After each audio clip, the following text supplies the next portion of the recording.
अनार के दाने लाल लाल, डालिমৰ गुटी रঙা रঙा। आम भी है मीठे रसाल, आमो मीठा और रखाल। इमली की चटनी इतनी खट्टी, तेतेलीर चटनी इमान टेंगा। एक का रस मगर मीठा जी, कुहियाৰৰ रस किंतु मीठा হয়। उल्लू सोता रहता दिन भर, फेसाई गुटे दिन तो हुई थके। ऊंट कराता रेगिस्तान का सफर, उते कराय मरुभूमिर माजेरे यात्रा। ऋषि मुनि बड़े ज्ञानी होते, ऋषि मुनि सकल अति ज्ञानी হয়। ऋषभ को हम बेलिफी कहते, ऋषभक आमी हारगरु बुलियो कौ। एड़ी ठोकर सलाम करते, गोरहारे टोकर मारी सैल्यूट करो। ऐनक लगाकर दादाजी पढ़ते, चश्मा पिंधी ककाई पढ़े। ओखी भरती है अनाज से, खुंदना भर्ती है शस्यरे। औरत आदमी संग संग बढ़ते, स्त्री पुरुष एकेलगे आगुआई।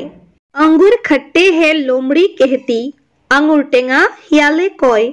आंगन में लोग लगाते तुलसी, चोताলত मानुहे तुलसी ৰুৱে।